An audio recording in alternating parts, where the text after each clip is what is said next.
that the healing journey is not about the destination. It's not even about the path. It's about the traveler on the path. How well are you treating the traveler who's on the journey?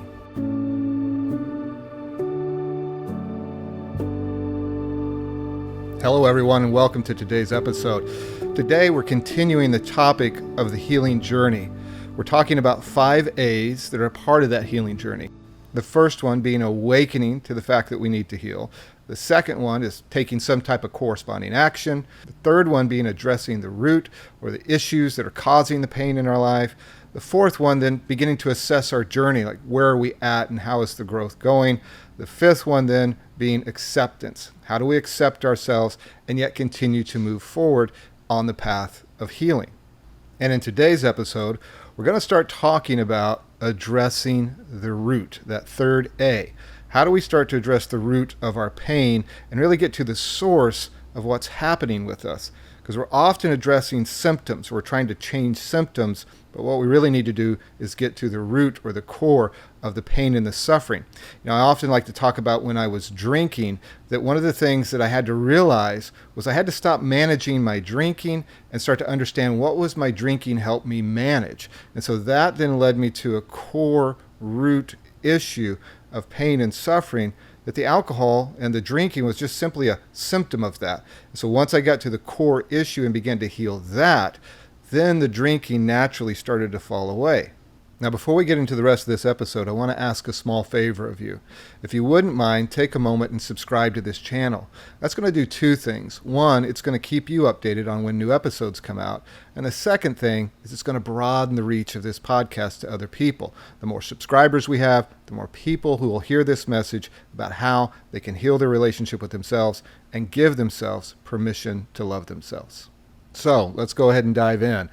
Addressing the core root issues. How do we do that? What's that process look like? And then what do we do once we start to find out what some of those core root issues are? How do we start to address those? Well, I want to start by sharing some things that I wish I would have known, some things I wish somebody would have told me when I started out on this path of healing. And the first thing is this, that the healing journey is not about the destination. It's not even about the path. It's about the traveler on the path. How well are you treating the traveler who's on the journey? That's what the healing process is about. Learning to treat ourselves and to love ourselves in the way that we deserve and that we're worthy of. Because the reality is, there is no destination. There is no place that we suddenly arrive and we're totally whole and we're totally healed and there's nothing left to work on. Because when we stop growing, we start dying. So we're always going to be growing. We're always going to be doing work. But if we're so lost in this illusion that we have some destination to reach, we're not going to enjoy the journey. We're not going to enjoy the path. And we're going to wind up beating ourselves up so much because we're thinking that we're not growing fast enough. We're not getting there soon enough. And we're getting frustrated and we're shaming ourselves. And we get in danger of shaming ourselves out of the healing journey. A few years ago, I decided I wanted to climb my first 14er. And that's what we call here in the U.S. mountains that are over 14,000 feet high at their peak. And there's a lot of those in the state of Colorado where I spent a number of years living. But the whole time I was living there, I never climbed a 14er. And so after I moved, I decided I wanted to go back and to climb one. Well, it's not an easy task. Obviously, getting to elevation north of 14,000 feet is a lot of work. It takes a lot of energy. Well, I'm in the middle of climbing this thing, and I've gotten so focused in on trying to get to the top that I stopped enjoying the experience. I kept thinking, like, how long is it going to take me to get there? How much further do I have to go? And I realized that I was creating a lot of suffering, and I wasn't even enjoying the path that I was on.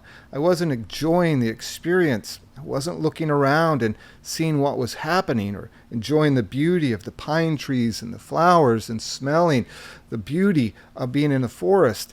And I had to stop and I had to reassess what I wanted out of this experience. And so I took a moment and I just paused.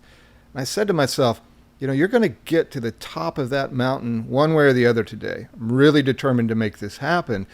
But you could get to the top of it and just have that experience at the top. Or you could practice mindfulness and be present and be in the moment and stop focusing in on getting it over with and focus in on the entire experience and the journey itself.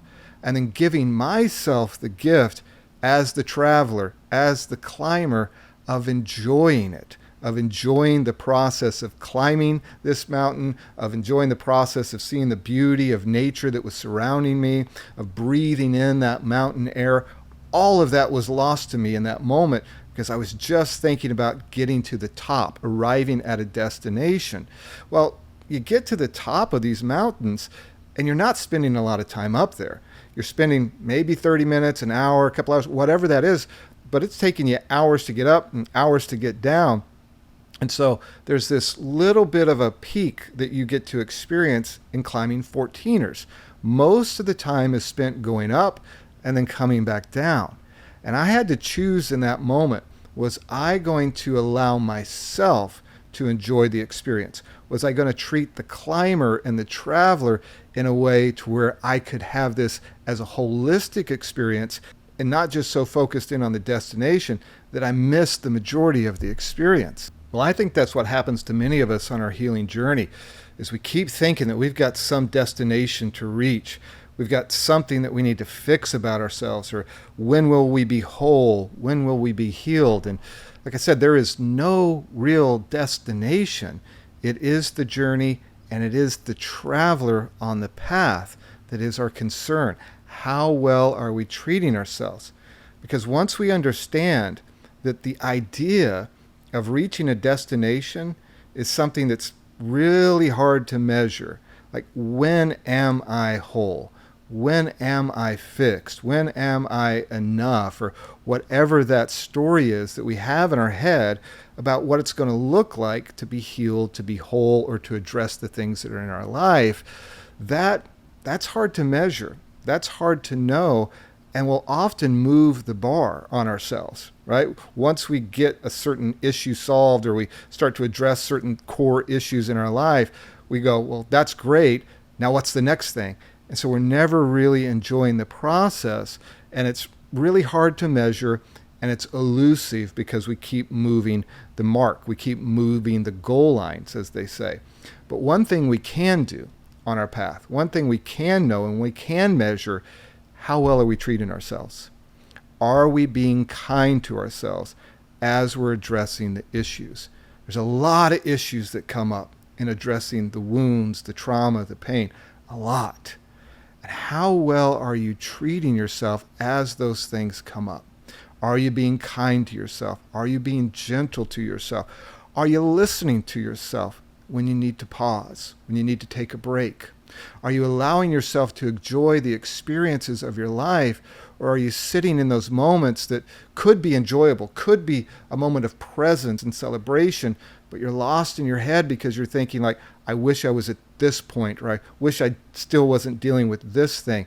And then all of a sudden, you're so lost in trying to fix yourself or to grow that you're no longer allowing yourself to experience the beauty of life, the people around you. You're no longer even celebrating the progress that you've made because you're being so hard on yourself, thinking that you have some destination to reach. So the first thing in addressing the core issues or the root or getting to that is how well are we treating the traveler? So in treating the traveler well, I often encourage people to establish some ground rules. Because as I said, you're going to be addressing things and a lot's going to come up. And can you have some ground rules about how you treat yourself? We have ground rules in relationships, we have ground rules at work, but do you have ground rules with yourself?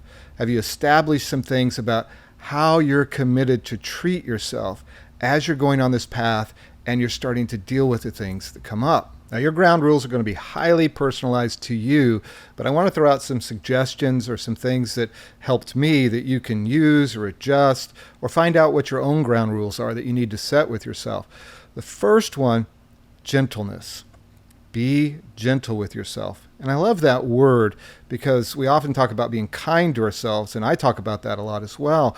But there's just a different energy that the word gentleness has. It helps to put us in a very relaxed state or a very loving state and understanding state towards ourselves that's just different than any other word that I've been able to find about how we treat ourselves in the healing process, to be gentle with ourselves. So can you set a ground rule that says, I'm going to be gentle with myself on this path. I'm going to listen to myself. I'm going to understand what I need, and I'm not going to be harsh with myself.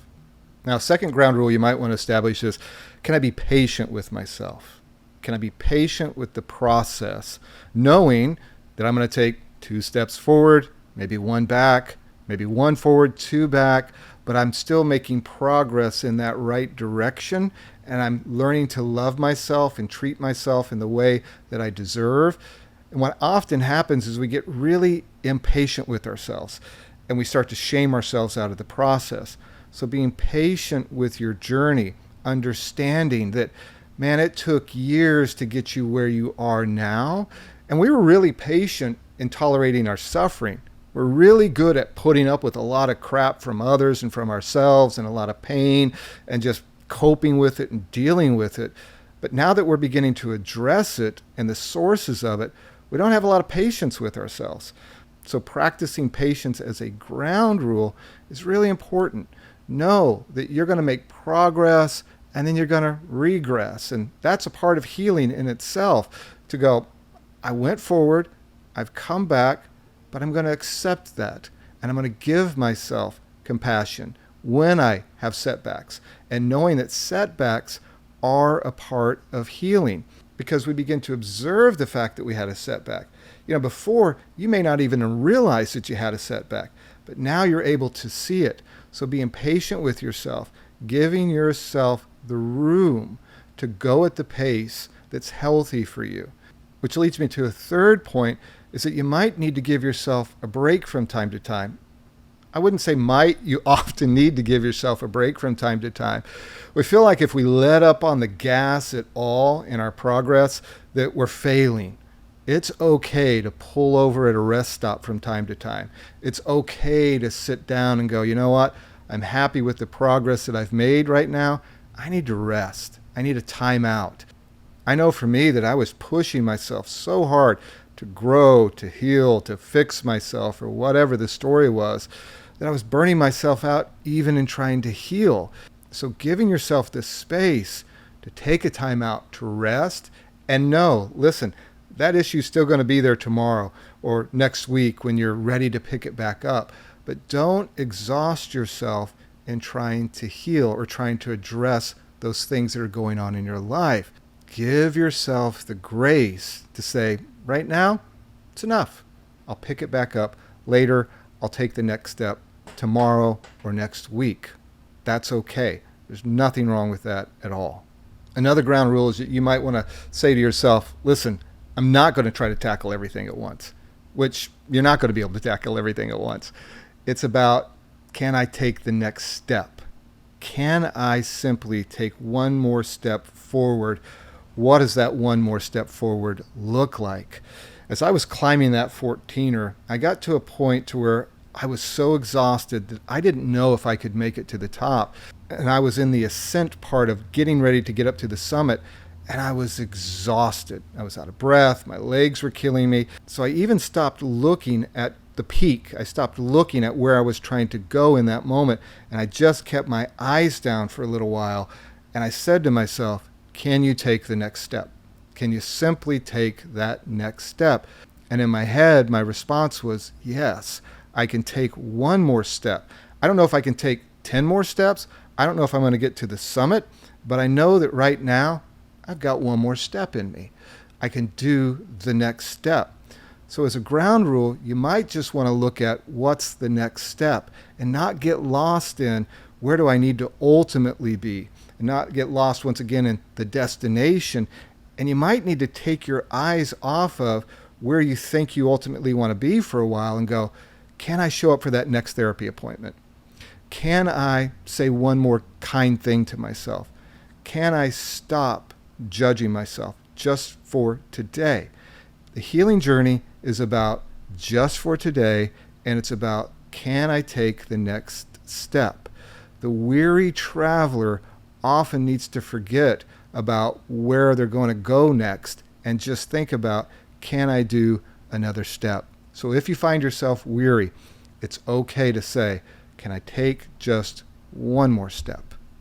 Another ground rule I set with myself was that I was going to ask for help. When I needed help, I was going to ask for it. A lot of us who've experienced trauma or weren't cared for by our parents, we learned just how to take care of ourselves, and we learned that asking for help was kind of futile, and so we stopped doing it.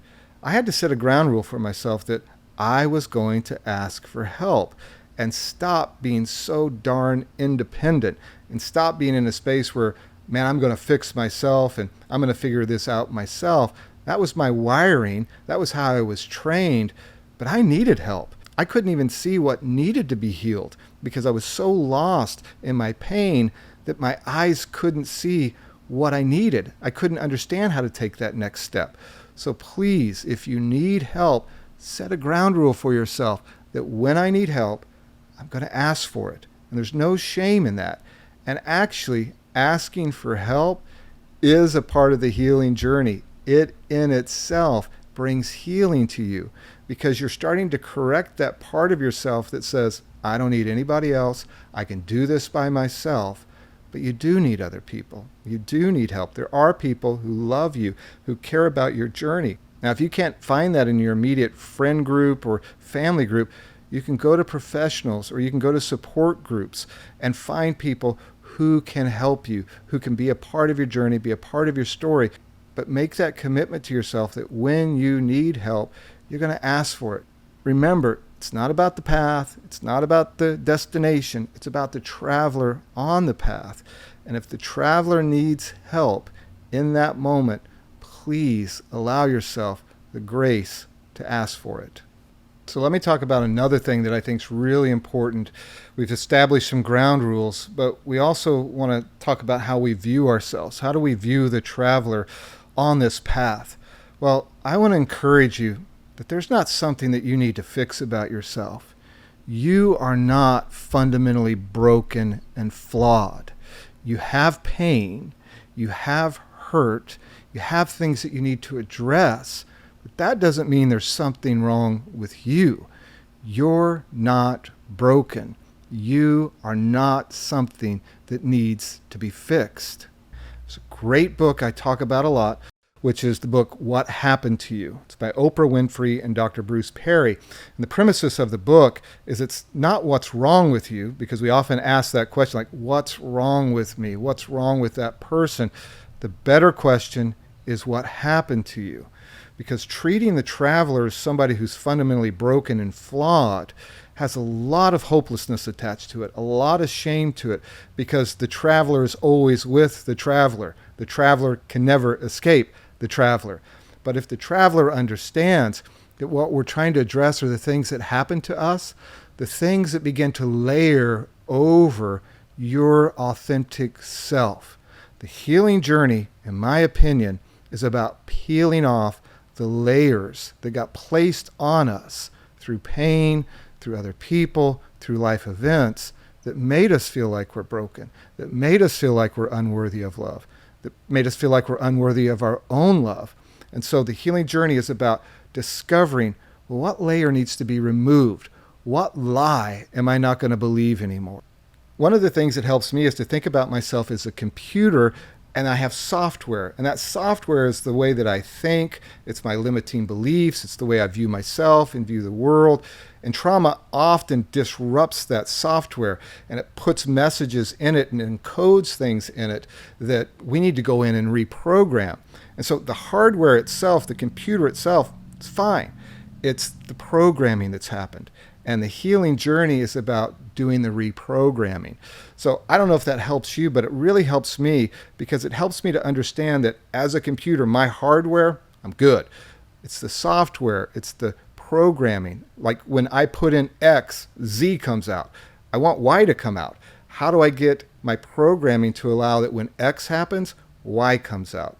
So X is like when I mess up and I do something that I didn't want to do, then all of a sudden Z comes out, which is I start beating myself up and shaming myself. But I want Y to come out, and Y is a loving behavior towards myself, a gentleness and understanding. So how do I address X? How do I start to reprogram that part of myself so that when something does happen, when I do mess up, Y comes out instead of Z? I hope that makes sense. Another way to look at it is you've just been trained. There's nothing wrong with the individual. We've just been trained a certain way. And if we can go back in and start to train ourselves differently, then we'll have different things show up in our life.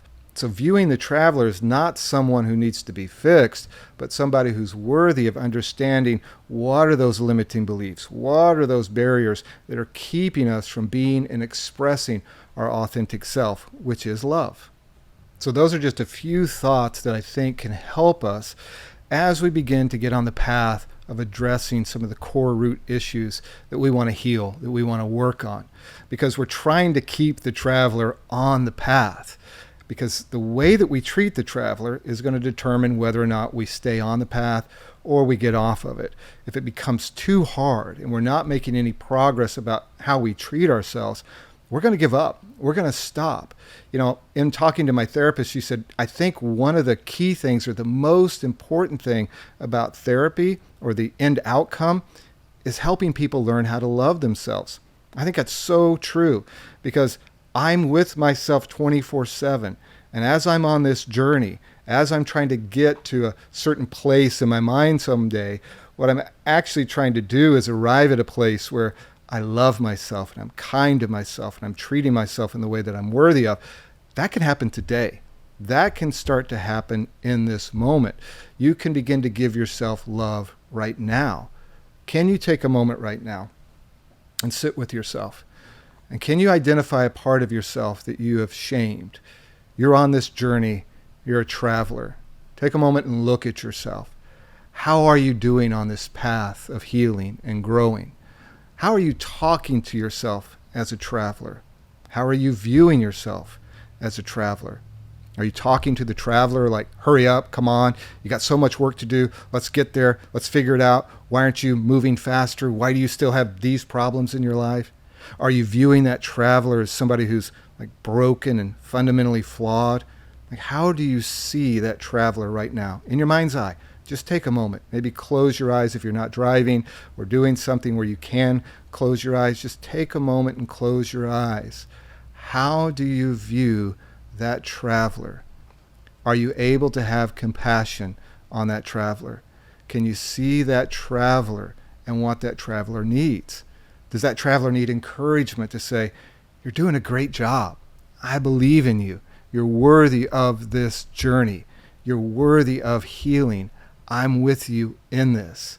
Are you looking at that traveler as somebody who really just needs some things to unlearn and to be peeled off of them instead of there's something fundamentally bad and broken about them? If you can take that moment right now and do that, that is a step in the healing journey. Because as your view of yourself changes, and as the way that you talk to yourself changes, you are healing in that moment. So right now, can you start to say words of kindness and love and compassion to that traveler? Do it right now. Take a moment, inside or verbally. Say that to yourself. And can you, for a moment, see past all the things that you want to judge about that traveler? And can you look into the heart of that traveler? Can you look into the spaces that are hurting and send compassion and see that under all those layers is the beautiful, authentic self that you are? Well, thank you for joining this episode. We've got a lot more to talk about in addressing the core root issues. This is just the first part of addressing, which is how do we treat the traveler? Because remember, it's not about the destination. It's not even about the path. It's about how well are we treating the traveler on the path. And if you need help or additional resources on learning to love that traveler, you can find me at Jerry A. Henderson on Instagram. You can also go to my website at jerryhenderson.org, or you can send me an email at jerry, at jerryhenderson.org. I'd love to hear from you. And I want to remind you, as always, you are worthy of your own love. So be gentle with yourself, be kind to yourself, and give yourself the compassion that you deserve.